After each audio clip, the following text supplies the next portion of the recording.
Hi, and welcome back to the Mob Mentality Show. I'm Chris Lucian, your host, and I have my co-host here, Austin Chadwick, and today joining us is Alex Bird. And so, Alex, you have some interesting topics that we can cover today, but first, why don't you go ahead and introduce yourself and talk a little bit about your knowledge of mob programming and other things along those lines. Sure, yeah. Oh, thanks for having me, by the way.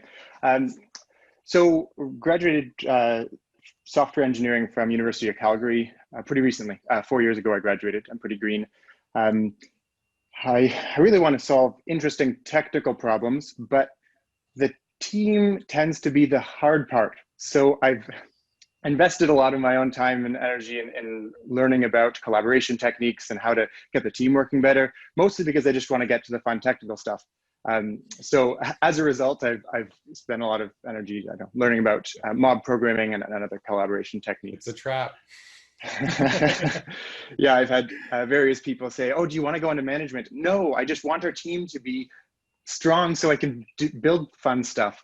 But that's what it is. Now, work-wise, I did 3 years at a software service company, which was an interesting experience because every 3 to 12 months, we were on a new team, new domain, new everything. So I've got a lot of experience starting. And in 4 years, 9 different teams. And half of those we did mobbing, and most of those I was involved in some degree in introducing the mobbing. So lots of my experience is how to introduce mobbing as a peer. One of those cases, I actually had a bit of authority, but for the most part, I'm just a member of the team who, hey, can we try this? And so I've got lots of different ways to introduce that. Sometimes with manager support, sometimes, actually often I think it's my fellow developers who tend to have more resistance to it than general managers are like, yeah, give it a shot, let's do it. But don't be surprised if people aren't happy. Yeah. Fascinating. So I guess, yeah, that's a good segue to the first topic. So I laughed when I read this, mobbing pickup lines. And so can you describe what that is and maybe give us an example of what that might be? Sure. Yeah. So as a peer, when I want to introduce the team to mobbing, which is pretty soon after starting, there's a lot of obstacles. And one of them is getting the team familiar with how it could look. Often people have some pairing experience where you've got someone sitting behind you and telling you what to do, and it's not strong style, and it's kind of, there's lots of conflict, it's not collaborative. They've got some negative experiences, or you just don't know how it will go. So I've learned that getting some casual little mobbing or pairing experiences in early gets everyone familiar with it before we make the push of, hey, could we have 2 people assigned to the same task? And that helps. So some examples. Here's one. We've got a couple different people that are going to work on different components that share an interface. So let's have a design meeting and let's hash out the interface. And that's when I say, hey, instead of having a 2-hour design meeting, can we sit together and spend 2 hours coding up this interface? We could probably do it in 2 hours. Yeah. And then we haven't talked about, let's start mobbing as a team. I just said, let's just make our meeting a working meeting. And then in the 2 hours, we have a ton of fun and we crank out the interface, and then off we go. And wow, wasn't that cool? And that's sort of another step towards, hey, could we try this for the next unit of work, just for regular work, like that. Here, I wrote down a couple others that I've been using. Planning one. Oh yeah, you're in a meeting and you're talking about some code, and then you say, this is even better now that we're mostly remote.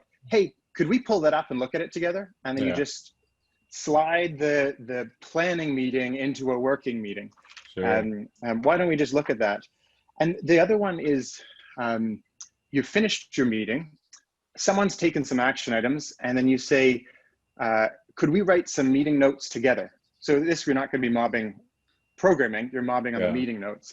And I've had some times where the meeting's gone on another hour after that because we realized no one understood one another. We all thought we did, but we didn't actually. So, and in that case, I say, I'll pull up the email client and I'll type and I'll ask people questions. So what's next? Who's going to do this? That sort of thing, just to familiarize the group with the gist of it. Yeah, that's fascinating.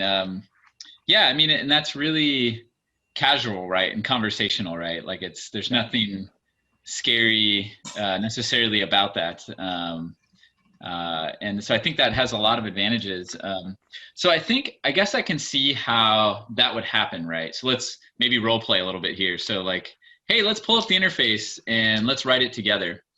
And then do you just typically start out in the driver role, and then you're just kind of filtering ideas from from the meeting, so to speak?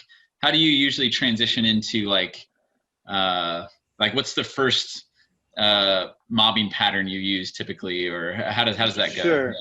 Yeah, well, so it depends how interested the team is in mobbing. Let's suppose like very little interest and this is a first exposure to it, then I would probably be a driving facilitator.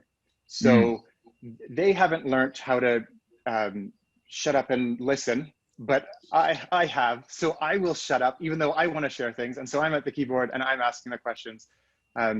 And so I can kind of model that, because the driver sometimes is the one who has to exercise more self-control. It's not that they don't have the capacity for it, they just don't know the pattern. So that would be one way to model it.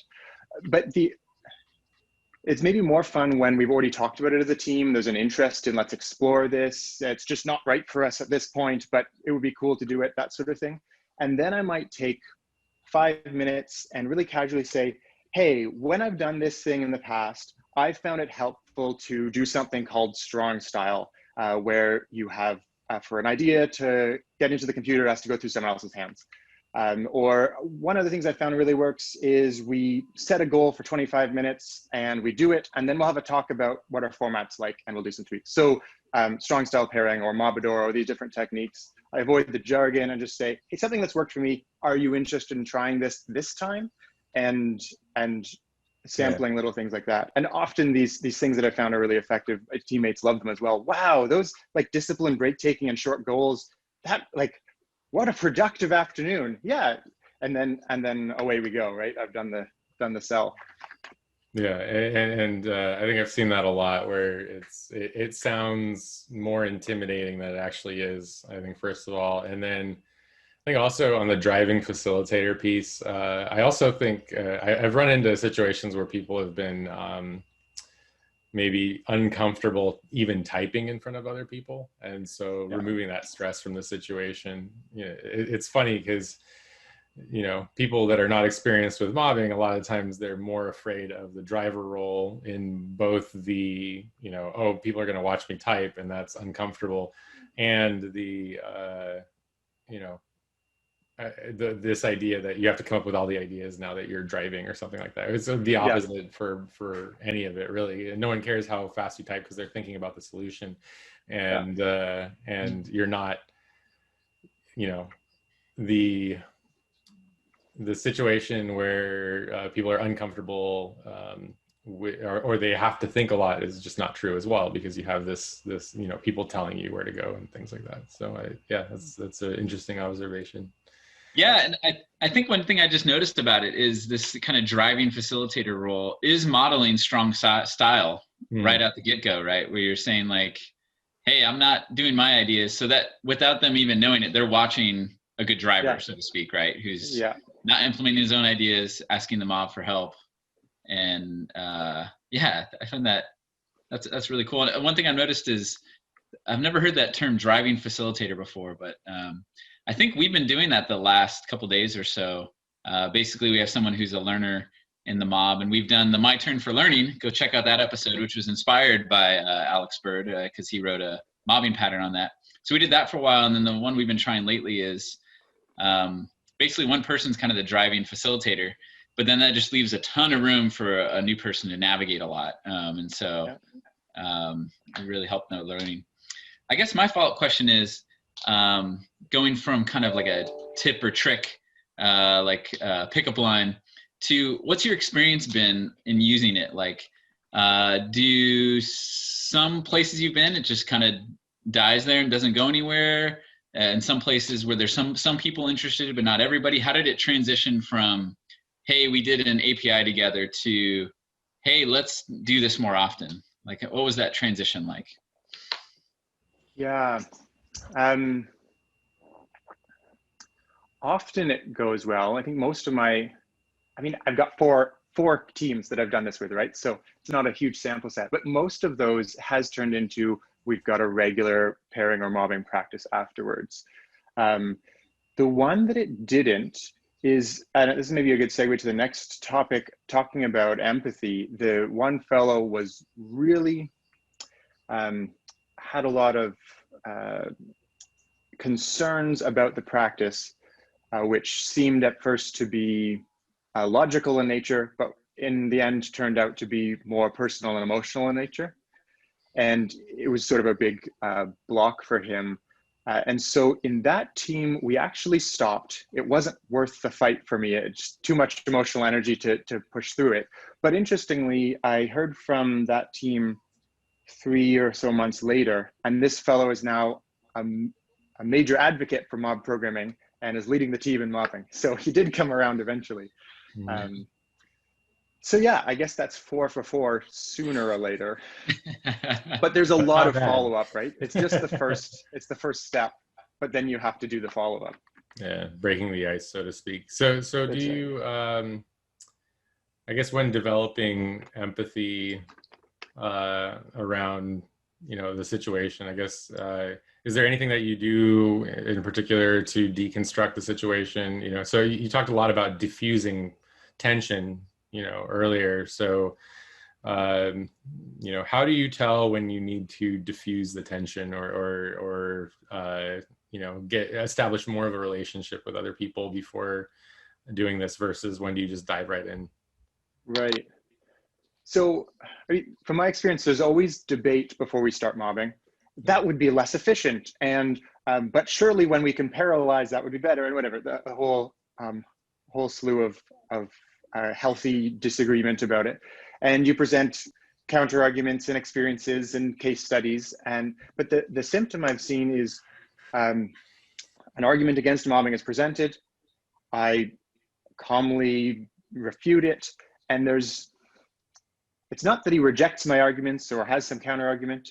It's that, okay, well, let's put away that concern. I've got a new one. And it's just this constant, okay, here's a new concern. Here's a new concern. And I notice we're not having a conversation. Maybe there's something deeper going on. And that's when I usually it's, over an evening or I'm stewing, what's going on with this? And eventually formulate some question of, hey, are you concerned about this? Or trying to switch from a logical, it's less efficient, to how would this impact you? What are some concerns you have about doing this?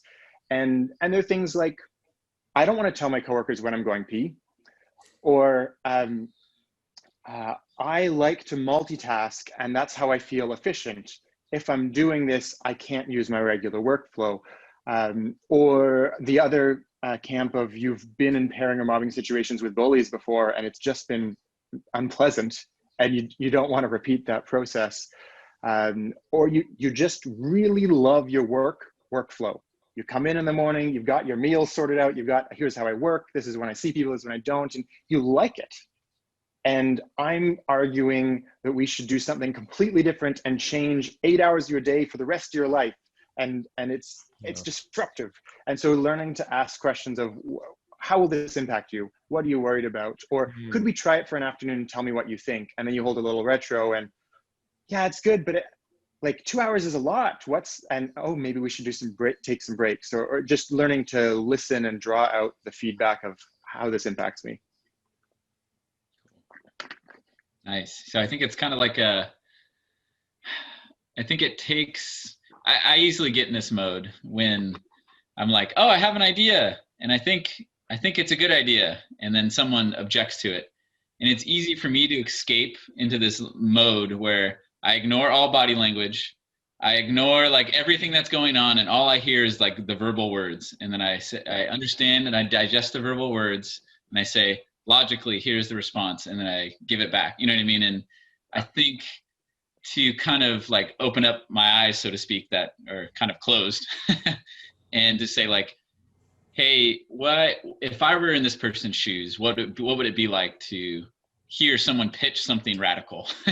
Yeah. And what would be my concerns? And I think at least for me, doing that mind game helps me maybe see the elephant in the room that's obvious, but is not if you only pay attention to their words, right? Yeah. Yeah, that's awesome. So I think a follow-up question I had was, so you've done these pickup lines or these kind of getting started activities. You maybe have had some of those discussions, shown some empathy. What's kind of the follow-up to take it to the next stage, so to speak? Like, how do you book a meeting that's just longer than the API meeting and say, hey, we're just going to do work? Or, you know, how does it transition from these kind of like intro katas or introductory things into something that's more long-term or more of the day, so to speak? Yeah, so it's usually trying to get one work item, and could we do it for this one work item? Sometimes there's a good excuse. Hey, this involves these 2 skills and only one person has each of these skills. How will we do the knowledge transfer? Could we just work on it together? And again, just trying to get these one-offs until it becomes more of a habit. The other thing I've done on a bit of a bigger team, so bigger, like say 10 developers, I find an ally who's got some interest in this, and I try to set up one work item with this one person, and we do pairing, and we do maybe strong style, we do Movadoro, whatever seems suitable, and then I get that person on side, and now they're excited about it. And in our status meetings, we're reporting, hey, we're pairing, and it went really well, or there was a snag, and we adjusted it this way, and we're just reporting on our progress. And then, you know, it's time to work with someone else. We've been having success with pairing. How about, and you grab someone else who's seems like they're maybe interested, and you get them on board, and slowly kind of, we don't have a team meeting where we say, now we pair, but you just bring in whoever's interested and kind of go one person at a time. Yeah, I've seen that pattern before, where you kind of find the people that are the early adopters, right? And kind of ramp up speed, and then people are interested, and then they keep you know, you keep building and building, and then you know, so it sounds like you did have those uncomfortable situations, but people eventually came along. I guess what do you do for, you know, maybe like pressure release or something like that, like where you just say, like, you know, is there anything along the lines where things are too tense and you know, go back to working alone for a while and then coming back, or do you not have to do that? Yeah, definitely. There's this maybe resistance to the idea of, let's just do whatever seems good. And we've been working together for a while. I'd like to work solo. Okay. Yeah. Or we're pairing on something, and I'm really interested in this, and I'm really interested in that. All right, well, why don't we both do that, and let's sync up whenever we've got something interesting to share. And we're on calls half the day anyway, but we're doing separate things, and just learning to not fuss about it. We don't need to lock into, this is how our team works, but yeah, you just do what it is. But there's a flip side to that, because then what I've found is we start hearing, we should split up because this is too easy to pair on, or too easy to mob on, right? And well, we should automate that. That's a great opportunity. That's sometimes the best time. Also, it's boring, so you need a friend. Or these, like, I want to work separately because it's easy. And so I found we do a lot of work in our retros, because people bring up, oh, we split up and it worked well. And I find often I'm making little comments of, that's awesome, but also be aware that you might just need more practice, and so taking those sort of little teachable moments of, there's one recently, we split up and it worked well. And it seemed like we were saying we should split up whenever we can. And I pushed back and said, we split up because we wanted to, not because we have a duty to parallelize whenever possible. Yeah. And so it's those just like little teachable moments, changing our attitude about it. Nice. And it comes up in retros, right? We did this, it worked, we liked it, and what do we learn moving forward? Yeah, cool. Yeah, and it almost, this might tie into the book study Alex and I are doing offline outside the show, not mobbing related, but it might be good in those situations to ask more questions than make refutation statements, right? To be like, you know, like, oh, why did you guys split up? You know, how did you come to that conclusion, right? Or Yeah. and then you can find out like, oh, it was because it was too boring to do separately, or it was, you know, or it could be a valid reason, right? Like, oh, we wanted to research for a while and then share our results or something, you know what I mean? And so I think I've definitely been in that mode before where I'm excited about an idea and I'm just kind of like the refutation quick answer to every, and I don't even understand the situation or the problem yet, and I'm already like arguing with them, and I didn't even understand the situation. and so yeah, I mean, maybe you could even follow up with like, oh, so you split up because it was easy or it was too remedial. Why do you think splitting up helps? You know what I mean? Or, you know, and then just kind of drive it through questions, so to speak. I know, Chris, there's a warning about being too Socratic, right? So maybe that's the time to, to jump in here. Yeah.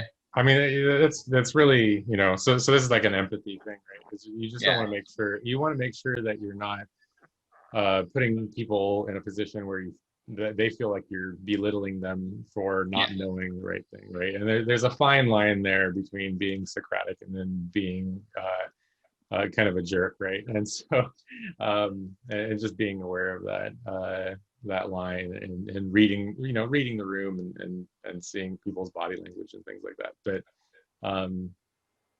it's definitely a thing. And offering, you know, explaining to people, hey, I'm being Socratic here. Here's the situation. If you want me to stop doing this, let me know. I've done that as well.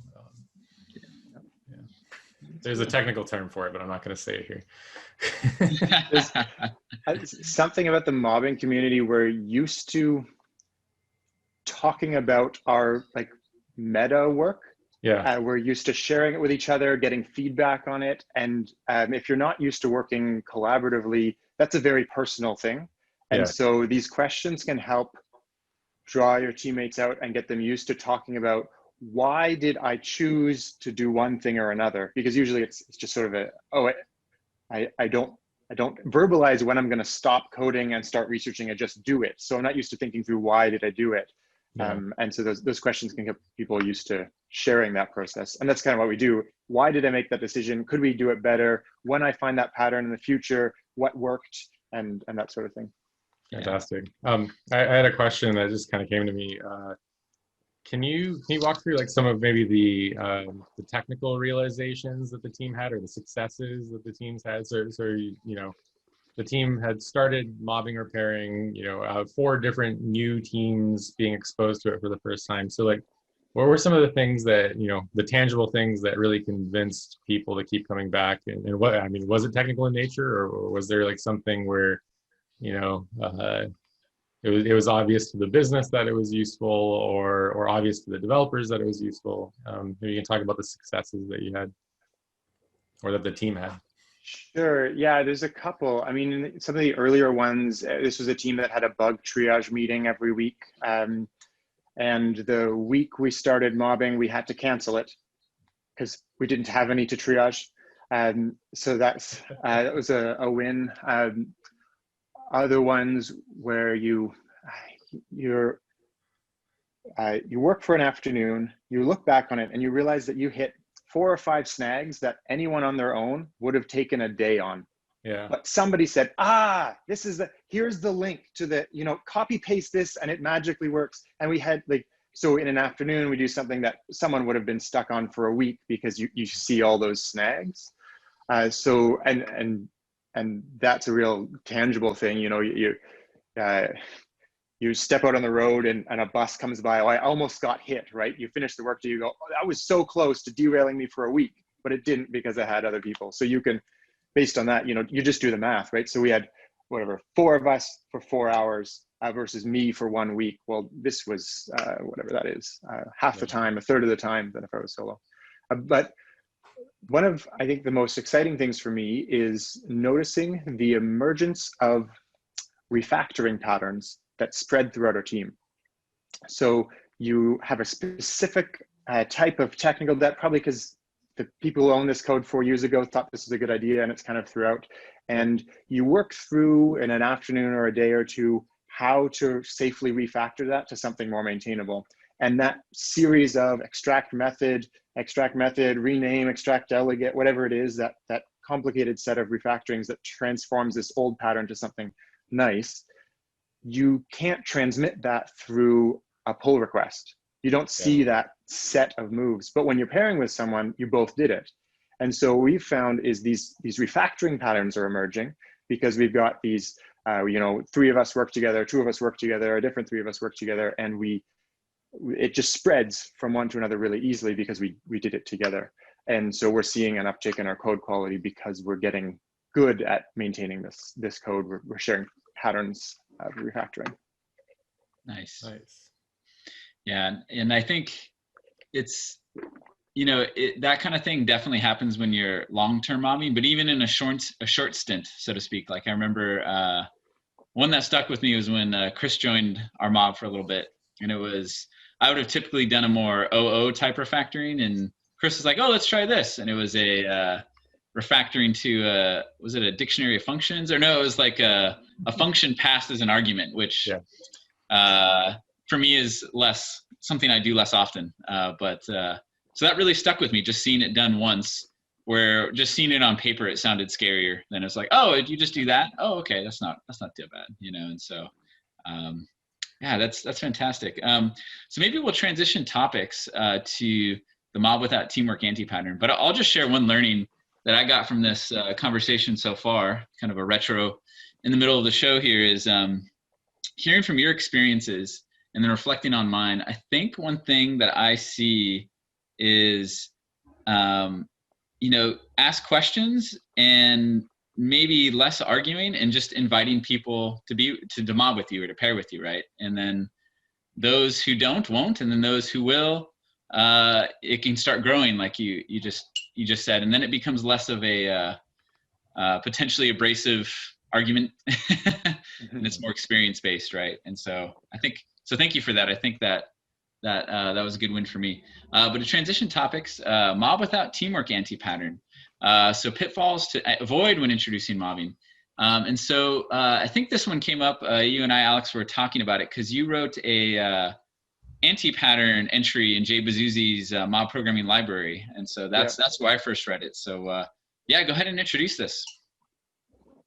Sure. Yeah. So this is something I've noticed, this anti-pattern of mobbing without teamwork. When a team has heard rumors of mobbing, but hasn't gone and watched all of Woody's videos or hasn't experienced it with someone, and so it's just you just heard a gist of it, and the mechanics are we all sit at the same computer, it's one keyboard, and so you're really, let's try it. It's apparently good. We should probably try this.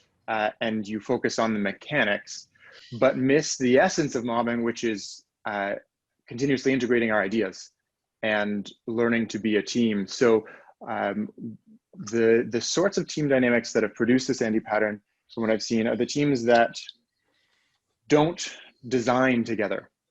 So the team is optimized for as quickly as possible can we go off on our own so that we can work independently, and that's how I like to work. And if you take that attitude into a mobbing session, you haven't learned how to listen to other people's ideas and run with them. In high school, I was an improver, and we learned to make a good scene. You have to say yes. When someone is, say you make an offer, hey, the plane is coming in. That's true now. They've said it, and you just have to say yes, and you roll with it. You can't say, no, that's not a plane. That's because it ruins the scene. And that practice of you've made a suggestion, hey, let's try it, and just rolling with it.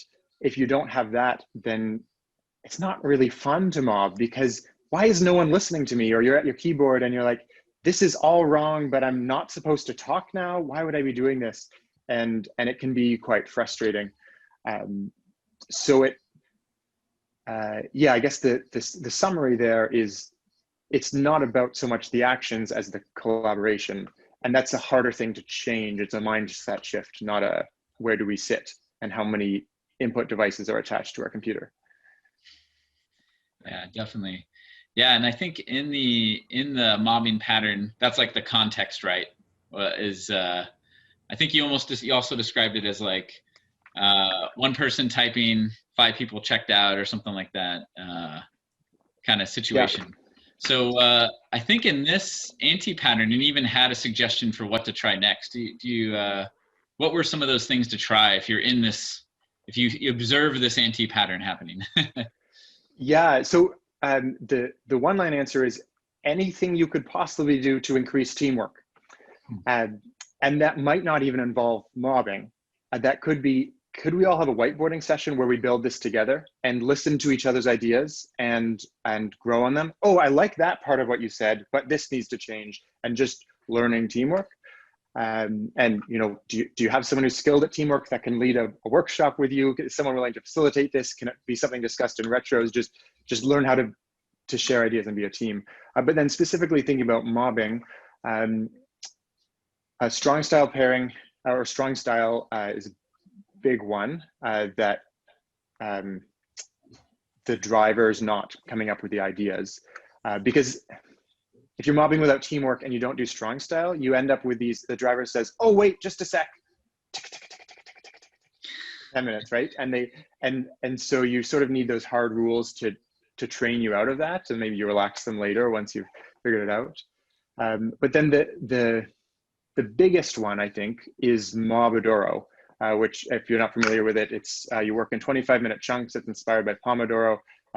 You agree on a goal for your 25 minutes, you work for the most of it, and then you have a mini retro. How'd the last 25 minutes go?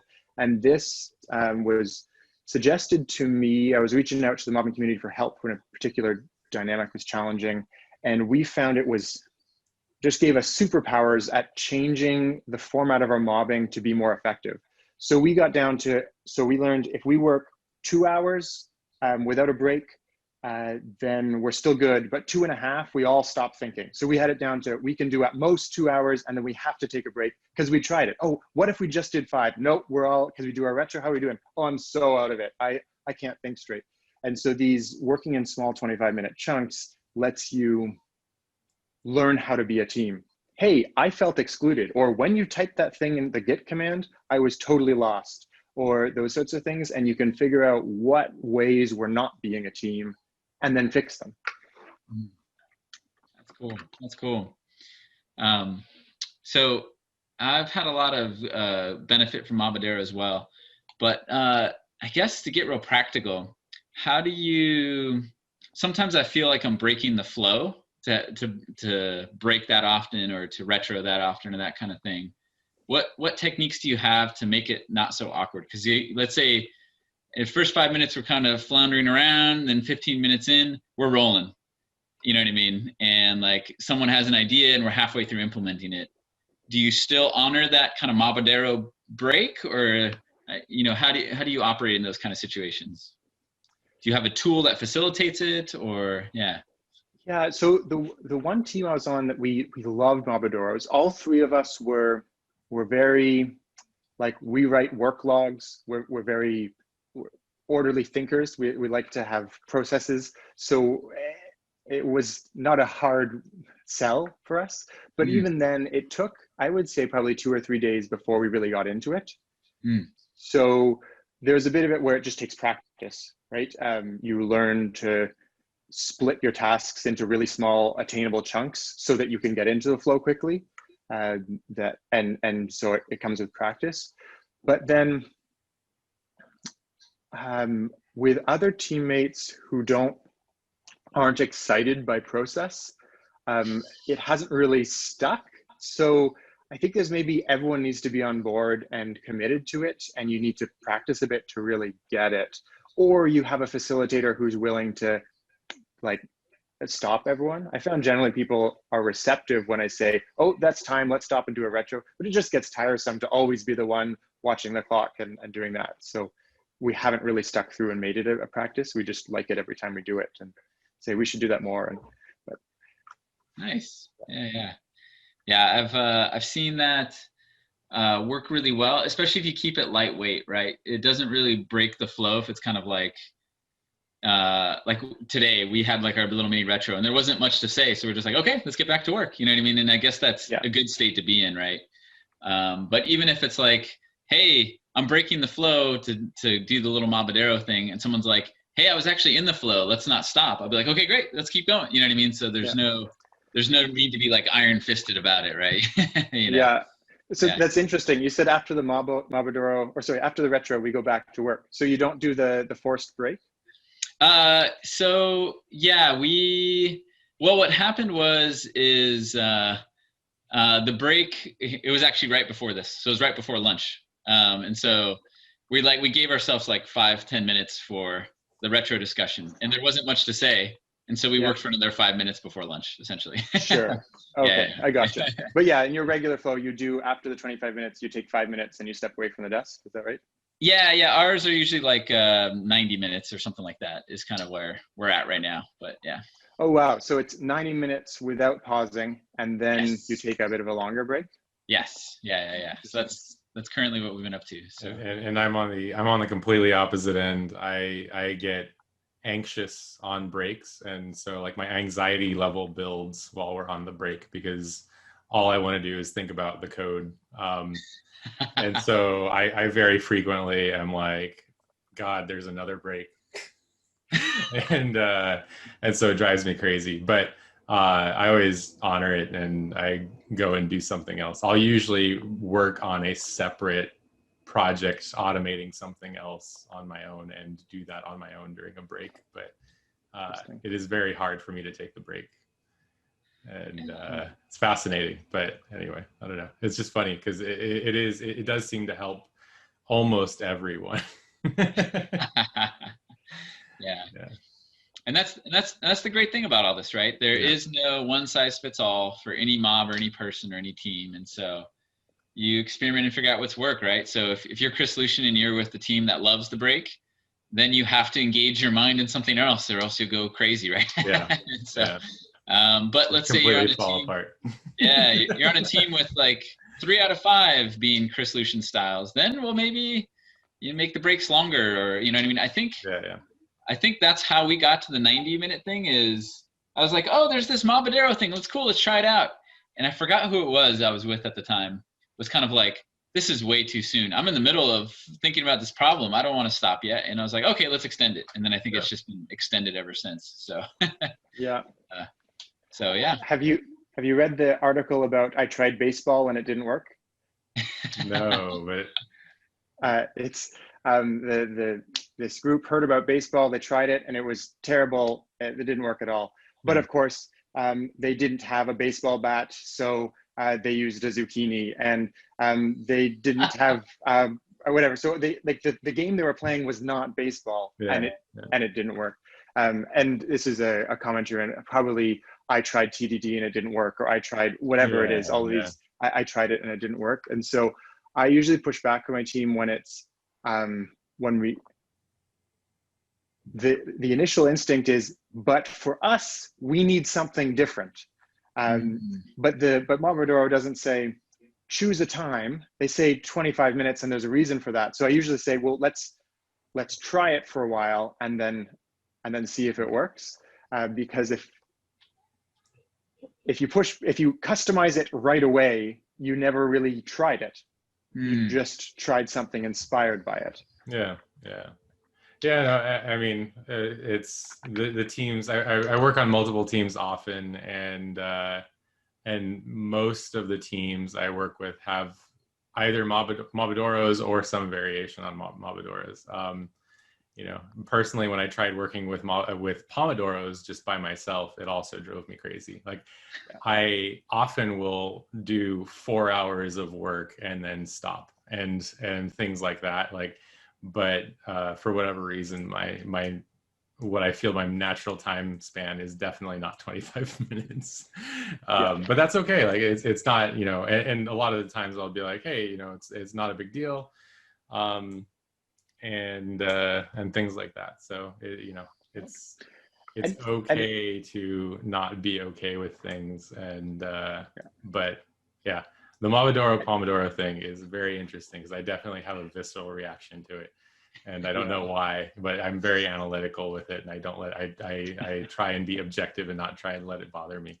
But Well, it takes a lot of energy to really try some new way of working, right? You have to check a lot of assumptions at the door, and we've got work to do, right? We can't experiment with new things every day, and different team members maybe have different interest levels at trying new ways of working.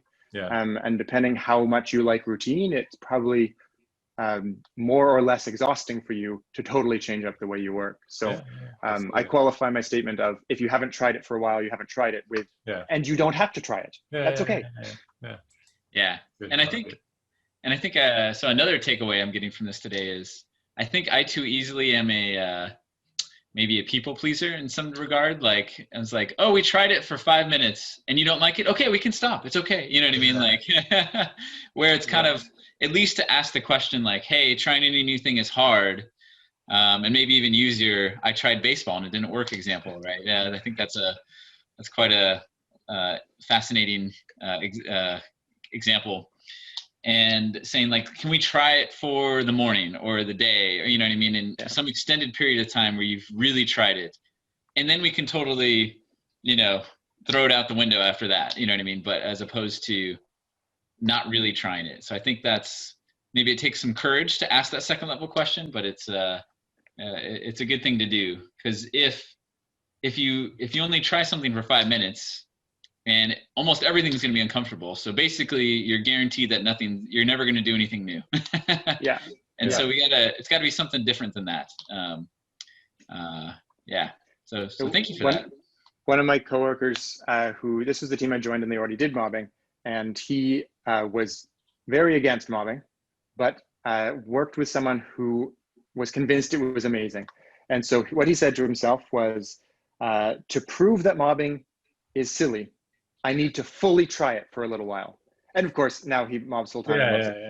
But I appreciate his kind of academic integrity of saying, to disprove it, I have to try it wholeheartedly, so that I know that it doesn't work. It's almost like Pascal's wager for mobbing. Yeah. I mean, that's a very good point. So, yeah. But again, you don't have to try everything, right? He committed to doing this for a while, and it took some energy, and it worked out for him, but you don't have to try every cool collaboration idea you read. Yeah. I think that's a good, healthy, like, you could even throw that out to people. Is like, I see you're super skeptical, and that's great, but let's try it so you can prove it that it's, bad or whatever, right? I think kind of accepting that skepticism can also be diffusing, right? Because I mean, I think if someone's strongly against something, kind of going back to empathy, to keep arguing with them is kind of further ingraining them in their position, right? But to say like, that skepticism is excellent. Yes, being efficient is really important, and so I think kind of embracing that, the yes-anding it, like in the improv kind of style, right? You have this plane, but where does this plane lead? Let's try it, and let's go do it. Yeah. And who knows, they might be like, if it's a lot going on at home this week, I just need to do the minimum at work. I just need to survive. Could we try something new 2 weeks from now? Because it's just a really hard week for me, right? And little things like that come out when you start talking about, I'm noticing you're skeptical. Could we just try that? You've opened the floor for having a meaningful conversation about this meta work. Yeah. Cool. All right. Well, I think we're hitting our time box. About time. This has been a lot of learning for me. So thank you so much, Alex, for this conversation. Would you like to share or plug anything before we close the show? Really? Nope. All right, cool. We'll put some links in the show notes to some of the mobbing patterns you've been a part of, and that I've benefited greatly from. And what's funny is the